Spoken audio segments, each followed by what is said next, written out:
Hello student, welcome back to ट्विकएंटूल्स। आज की वीडियो में हम लोग देखेंगे। पिछली वीडियो में हमने देखा था कि कैसे एक नया डॉक्यूमेंट क्रिएट किया जाता है, उसके अंदर क्या-क्या प्रीसेट्स होते हैं, क्या-क्या मेजरमेंट्स होते हैं, कौन-कौन से ऑप्शंस होते हैं एक पेज को नया क्रिएट करने के लिए, क्या-क्या उसकी टर्मिनोलॉजी होती है, सर्च क्या होता है, ये सब सारी चीजें हम लोग देख चुके थे। तो आज की वीडियो में हम लोग ये देखने वाले हैं कि जो उसका पूरा स्क्रीन विंडो था, उसमें कौन-कौन सा कंपोनेंट है, क्या-क्या उसका काम है, ये सब के बारे में आज जानेंगे। और फिर उसके बाद अगली वीडियो से हम लोग एक्चुअल एडिटिंग करेंगे। ठीक है, तो सबसे पहले हम InDesign को ओपन कर लेते हैं। देखिए, ये पिछला हमारा डॉक्यूमेंट था। ठीक है, अब यहाँ पे क्या है, देखिए ये जो ऊपर आपको दिखाई दे रहा है ऊपर में, वो क्या है, ये है फाइल मेनू। ये मेनू बार है सिंपली। इसमें फाइल मेनू में मतलब ओपन करना हो, सेव करना हो, या फिर फाइल से रिलेटेड जो भी चीजें होती हैं, कुछ इंपोर्ट करना है, एक्सपोर्ट करना है, अलग अलग फॉर्मेट चेंज करना है, फाइल मेनू से काम। एडिट मेनू में आपका एडिटिंग से वर्क आते हैं, अनडू रीडू हो गया, सेलेक्ट ऑल हो गया, इनवर्स सिलेक्शन हो गया, ये सारे इतने सारे फीचर्स हैं जो एडिटिंग के वर्क में आते हैं। ठीक है, स्पेलिंग चेक वगैरह हो गया, ट्रांसपेरेंसी हो गया आपका, यहाँ पे कॉपी पेस्ट क्लियर डुप्लीकेट वगैरह ऑप्शन क्लियर। लेआउट, लेआउट का ऑप्शन बेसिकली पेज के ओरिएंटेशन वगैरह से रिलेटेड है, पेज के मेजरमेंट से रिलेटेड है। तो लेआउट में देखते क्या होता है। देखिए, लेआउट में पेजेस है, ऐड पेज, अगर आप इसमें पेज और ऐड करना चाहते हैं तो आप ऐड कर सकते हैं। ठीक है, लेआउट में ऐड पेज है आपका, देख लीजिए। उसके बाद मार्जिन है, कॉलम है, मतलब कि मार्जिन सेट करना है आपको, रूलर्स वगैरह देखना है, मेजरमेंट वगैरह चेंज करना है, पेज की साइज चेंज करनी है, ओरिएंटेशन चेंज, लैंडस्केप मोड से और आपको पोर्ट्रेट में करना है, या फिर जो भी चीजें करनी है, डबल फेसिंग करना है या सिंगल पेज पे एडिटिंग करना है, ये सारी की सारी चीजें किसमें होगा, लेआउट में। क्लियर।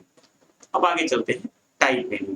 देखिए, बेसिकली टाइप मेनू जो होता है, इसमें क्या होता है, जो टेक्स्ट वगैरह रहेंगे, इसके अंदर जो टाइप हम लोग करेंगे, उसको कैसे एडिट किया जाएगा, उसके कलर कैसे चेंज होंगे, फॉन्ट कैसे चेंज होंगे, और भी उसके मतलब कि आउटलाइन क्या होगा, उसका इमेज कैसा बनेगा, उसका बैकग्राउंड कलर क्या होगा, ये सारी चीजें जो होगी वो टाइप से होगी। देख लीजिए, इसमें फॉन्ट है, टाइप वाले में देखिए क्या क्या ऑप्शन है, फॉन्ट है, साइज है, कैरेक्टर है, पैराग्राफ, टैग, स्टोरी, ये केस वगैरह चेंज कर सकते हैं, पर केस लोअर केस, ये सब सारी चीजें हैं। टाइप टू पाथ है, डॉक्यूमेंट एनकोड ऑप्शन है, एनकोडिंग डिकोडिंग, एनकोडिंग वगैरह जो है कि इंस्क्रिप्ट है कि क्या है, सब सारी चीजें आप इसमें डाल सकते हैं। इसमें सब कैरेक्टर मान लीजिए जो कीबोर्ड में अवेलेबल नहीं है, सिंबल्स वगैरह हो गए, कॉपीराइट का सिंबल हो गया, यानी वो सारे सिंबल जो कि नॉर्मल कीबोर्ड में अवेलेबल नहीं होते हैं, उनको इंसर्ट करने के लिए यहाँ पे स्पेशल सिंबल का ऑप्शन है।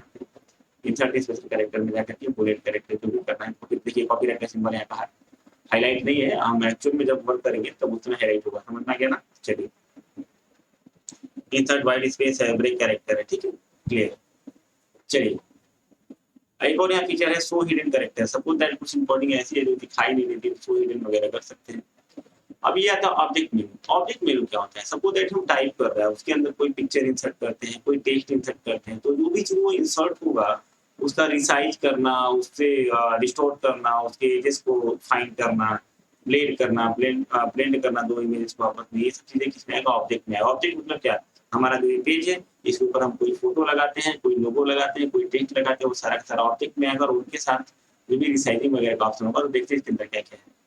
देखिए, ट्रांसफॉर्म है, ट्रांसफॉर्म मतलब कि हॉरिजॉन्टल होगा, रोटेट करेगा, 90 डिग्री लेफ्ट करना है, राइट करना है, 180 डिग्री करना है, फ्लिप हॉरिजॉन्टल करना है, फ्लिप वर्टिकल करना है, ये सब सारी चीजें। ऑब्जेक्ट मतलब क्या, जो भी चीजें टेक्स्ट होगा या फिर जो भी इमेजेस वगैरह होंगे उससे रिलेटेड, जनरली इमेजेस वगैरह भी जो लोगो वगैरह होंगे वही ऑब्जेक्ट में आते हैं। ठीक है, ट्रांसफॉर्म है, ठीक है, अरेंज है कि कौन सा बैकग्राउंड में होगा, कौन सा फोरग्राउंड में होगा, ये सारी चीजें। सिलेक्ट, किसी को अगर सेलेक्ट करके उसको स्पेसिफिक एडिट करना चाहते हैं तो ऑब्जेक्ट को क्लिक कर सकते हैं। मान लीजिए हमारा पेज है, उसमें एक छोटा सा लोगो दिया हुआ है, एक इमेज दिया हुआ है और टेक्स्ट दिया हुआ है, तो हम इमेज को चाहते हैं कि साइज कर उसको बड़ा या छोटा कर दे, या फिर बैकग्राउंड में या फिर फोरग्राउंड में लाना चाहते हैं, उस पर क्लिक करेंगे, वो ऑब्जेक्ट होगा और इस मेनू से उससे रिलेटेड आ जाएगा। इंसर्ट एचटीएमएल, इससे इन डिजाइन से ना सिर्फ आपका मैगजीन ही डिजाइन होता है, बल्कि इसके साथ और भी चीजें डिजाइन होती है, जैसे आप वेबसाइट का लेआउट, मॉकअप बना सकते हैं।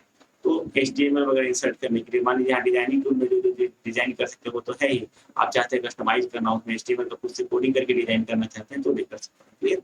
चलिए, क्यूआर कोड जनरेट कर सकते हैं, क्यूआर कोड जो आप लोग स्कैनिंग के लिए यूज होता है उसमें क्यूआर कोड जनरेट कर सकते हैं। Extract from image, suppose that मान लीजिए यहाँ पे देखिए क्या है, एक्सट्रैक्ट फ्रॉम में कोई इमेज आप डाले हैं जिसके अंदर कोई कलर है या फिर कोई शेप है, ट्रायंगल वगैरह बना हुआ है, या फिर कोई टाइप के और टेक्स्ट ही है, कोई फोटो है उसके अंदर लिखा हुआ है, उसको चाहते हैं आप बाहर निकालना, उसको यूज करना, मान लीजिए कैमरे से कोई पिक और लिए और उसको इसमें InDesign में ओपन किया, उसके अंदर कुछ टेक्स्ट है, टेक्स्ट को मान लीजिए फोटो रहेगा, उसको एडिट तो किया नहीं जाएगा, तो सबसे पहले क्या करेंगे, उस टेक्स्ट को एक्सट्रैक्ट कर लेंगे, उसके बाद हम एडिट कर लेंगे। Clear? Text transform frame option है, उसके अंदर फ्रेमिंग वगैरह कर सकते हैं, एंकर ऑब्जेक्ट है।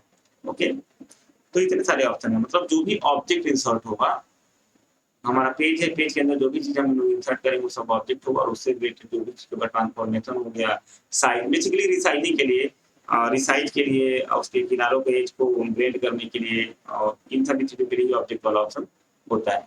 आगे है टेबल। देखिए, क्योंकि टेबल अगर हम HTML की डिजाइन कर रहे हो तो भी, या फिर हम बुक डिजाइन करें तो भी कई सारा डाटा हमारा टेबुलर फॉर्मेट में आ जाता है। तो टेबल को कैसे इंसर्ट करेंगे, टेबल से रिलेटेड जो भी ऑप्शन होंगे उस टेबल वाले मेनू में होंगे। तो वो मेनू बार में देख लेते हैं, तो देख लेते क्या है, क्रिएट टेबल। आप टेबल क्रिएट कर सकते हैं कि कितना रो एंड कितना कॉलम होना चाहिए, वो सारी चीजें इसके अंदर आ जाएगा। ठीक है, टेबल ऑप्शन है, इसमें अंदर क्या क्या है आपका, टेबल सेटअप है, अल्टरनेट रो, स्ट्रोक्स वगैरह है, मतलब कि टेबल की डिजाइनिंग वगैरह कैसी होगी, कैसा उसका मतलब कि बॉडी होगा, स्ट्रक्चर कैसा होगा, सारी चीजें इस टेबल वाले मेनू के अंदर इतने सारे ऑप्शन है। सेल ऑप्शन है, मर्ज करना है या फिर क्या करना है, वो सारी चीजें हैं, इंसर्ट करना है, डिलीट करना है, या कुछ भी करना है। देखिए ये सब जो हाईलाइटेड नहीं है वो सारी काम भी कर सकते हैं, वो तब हाईलाइट होगा जब कोई एक्चुअल में क्या कहते हैं आपका एक्चुअल में उसके अंदर टेबल होगा, तो उस समय ये सारी चीजें जो अभी हाईलाइटेड नहीं है, ग्रे आउट है, वो सब हाईलाइटेड हो जाएंगे। ठीक है, चलिए अब व्यू में जाते हैं। देखिए व्यू क्या है, व्यू बेसिकली ना कई सारे यहाँ विंडो में ना कई सारे ऑप्शन दिखाई दे रहे होंगे, कई सारे ऑप्शन आपको नहीं भी दिखाई दे होंगे, तो जो चीजें नहीं दिखाई दे रही उसको व्यू कर सकते हैं। जैसे कि देखिए व्यू है, ठीक है, अब यहाँ पे क्या है, हाइड रूलर, जैसे रूलर यहाँ पे दिखाई दे रहा है, देखिए ये रूलर है, ये आपको 24 दिखाई दे रहा है, 18 माउस पॉइंटर जहाँ पे वहाँ पे आपको देखिए आपको ये 12 है, 16 है, ये किनारे लेफ्ट साइड में, और ये टॉप साइड में, टॉप में और लेफ्ट में जो ये दिखाई दे रहा है ना, स्केल टाइप का मार्किंग किया हुआ है, और 24, 18 वगैरह लिखा हुआ है, इसको रूलर करते हैं। अभी यहाँ शो हो रहा है, कभी कभी नहीं भी शो होता है, तो मान लीजिए अगर नहीं शो रहा तो उसको शो कहाँ से करेंगे, और शो करा तो उसको गायब कहाँ से करेंगे, ये सारी चीजें व्यू ऑप्शन में होगा। व्यू में मान लीजिए एक एग्जाम्पल के थ्रू दिखा देते हैं, मान लीजिए हाइड रूलर करेंगे, इसको क्लिक कर देते हैं, ये रूलर गायब हो गया, देखिए यहाँ कोई भी रूलर नहीं है। और मान लीजिए आप ओपन करते हो और आपको रूलर नहीं मिलता, और आपको रूलर चाहिए होगा तो कहाँ जाएंगे, व्यू ऑप्शन में जाएंगे और रूलर को शो रूलर कर देंगे। ठीक है, तो कई सारे स्क्रीन के अंदर ऑप्शन ऐसे होते हैं जो दिख रहे होते हैं, उनको छुपाना पड़ता है, यानी हाइड करना पड़ता है, और जो हाइड होते हैं उनको विजिबल करना पड़ता है। तो ये सारी चीजें किस मेनू में होती है, व्यू मेनू में होती है। जब हम लोग एक्चुअल एडिटिंग करेंगे तो इन सारी चीजों की जानकारी आपको होनी चाहिए। ठीक है, अब आते हैं विंडो। विंडो क्या होता है, जैसे देखिए यहाँ पे छोटा सा ये सीसी लाइब्रेरी लिखा हुआ है, प्रॉपर्टी लिखा हुआ है, तो मतलब, और ये आपको दिखाई दे रहा है, इधर टूल बार वगैरह है, इधर मेनू बार वगैरह, इधर ये है। तो विंडो का बेसिकली मतलब ये होता है ना कि छोटे-छोटे एप्लेट टाइप का जो आ रहा है, ढेर सारा विंडो फीचर्स वगैरह होते हैं, जो डिटेल होती है, उनको इनेबल और डिसेबल करते हैं। जैसे मान लीजिए यहाँ पे लेयर का एक ये आपको दिखाई देना चाहिए, लेयर का विंडो, तो यहाँ विंडो में जाएंगे और यहाँ पे लेयर्स, लेयर्स कहाँ है, देखिए यहाँ पे लेयर्स क्लिक करेंगे तो देखिए ये वाला विंडो आ गया छोटा सा। अब इसको हम ना इधर मूव कर सकते हैं, ऐसे ऐसे फ्लोटिंग विंडो होता है, ठीक है, इसको मूव कर सकते हैं किधर भी, इधर चाहे हम उसको सेट कर सकते हैं अपने जो भी आपको सुविधा अनुसार जो भी अच्छा लगे, और जहाँ पे उसको चाहे तो आप सेट कर सकते हैं। समझ में आ गया?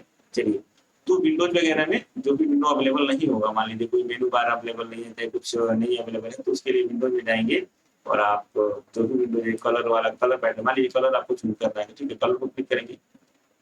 ठीक है, जैसे यहाँ पे इस विंडो में जाएंगे, देखिए कलर चूज करने के लिए कहीं भी ऑप्शन नहीं दे रहा ना स्क्रीन में, पूरी स्क्रीन पे देख लीजिए कहीं भी इधर कलर का ऑप्शन नहीं दे रहा। तो मान लीजिए कलर हमको चूज करना है, कलर पिकर हमको लाना है, तो कलर पिकर का विंडो यहाँ पे है, आप कलर में जाइएगा, कलर कहाँ है, यहाँ पे कलर है, इसको कलर पे क्लिक करते हैं, तो देखिए विंडो आएगा, देखिए एक नया विंडो आ गया, यहाँ पे विंडो आ गया, ये अभी नहीं था लेकिन अब आ गया, समझ में आया?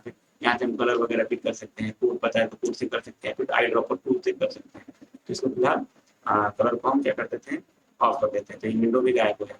यानी हमारा जो स्क्रीन है ना, उसमें सारा चीज एक साथ विजिबल नहीं हो सकता है, तो जब हमको जरूरत पड़ेगी तो वो विंडो केवल वहां से एक्टिवेट कर देंगे, बाकी विंडो को डिसेबल कर देंगे। तो क्या होगा कि हमारे वर्क स्पेस में केवल वही विंडो ओपन होगा जो कि हमको चाहिए होगा। और मान लीजिए किसी विंडो की जरूरत है और विंडो अवेलेबल नहीं है, तो विंडो वाले टैब में जाकर उसको इनेबल और डिसेबल कर सकते हैं, वो छोटा सा अपना यहाँ पे आता है। क्लियर है? समझ में आ गया? ये हेल्प है, हेल्प InDesign से रिलेटेड कुछ हेल्प अगर आपको चाहिए होगा तो हेल्प मिल जाएगा, कैसे यूज करते हैं ये सब मिल जाएगा, ऑनलाइन ट्यूटोरियल्स मिल जाएगा, हम भी ट्यूटोरियल बता रहे थे, आप इस वीडियो को देख के भी सीख सकते हैं, कोई दिक्कत नहीं है। चलिए, ये एसेंशियल है। देखिए एसेंशियल क्या है, अभी मैंने पिछले मेनू में बताया था कि विंडो वाले में कि कई सारे इसमें ऑप्शन अवेलेबल नहीं होते हैं, दिखाई नहीं देते, विंडोज अवेलेबल नहीं होते, तो विंडो में जाकर इसको एनेबल और डिसेबल कर सकते हैं। लेकिन यहाँ कुछ तो विंडो है, जैसे देखिए यहाँ पे प्रॉपर्टी विंडो पहले से है, पेज पहले से था, ये टूल बार पहले से था, ये सारी चीजें पहले से था।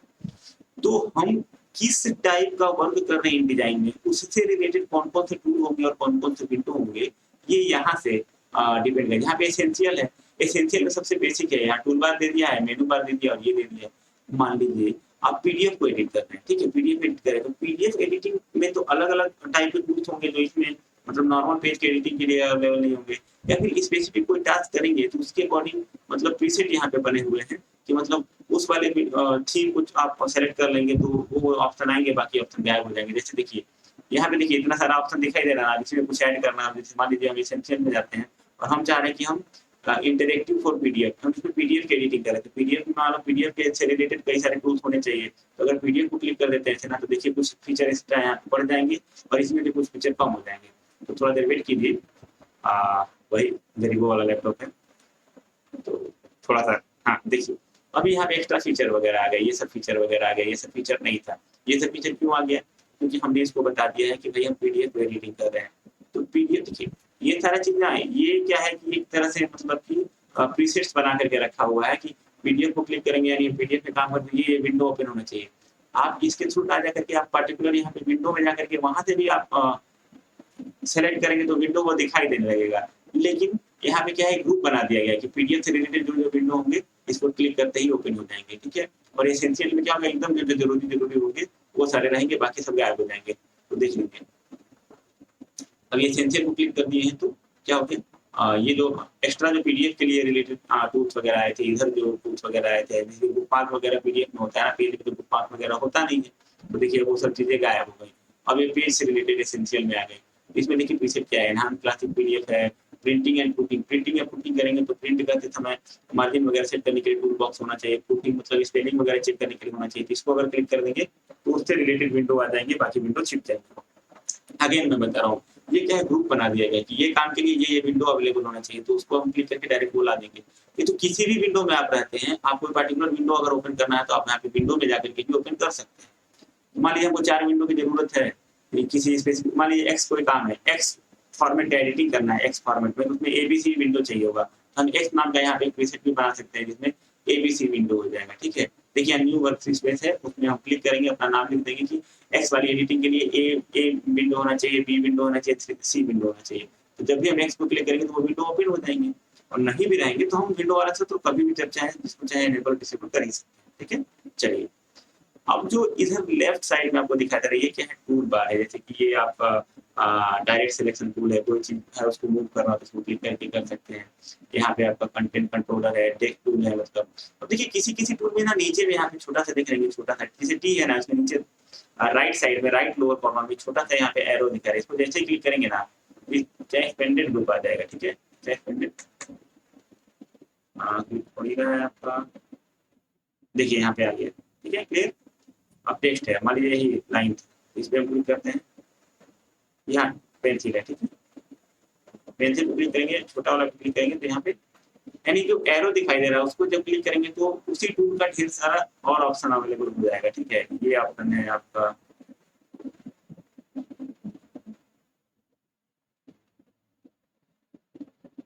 देखिए इतना सारा ऑप्शन आ रहा है, उसको क्लिक करने पे क्या आ रहा है, ये वाला फॉर्म आ रहा है। अभी ऊपर में एक ही अवेलेबल था, यहाँ पे देखिए यहाँ पे इतना सारा दिखाई दे रहा है, क्लियर है।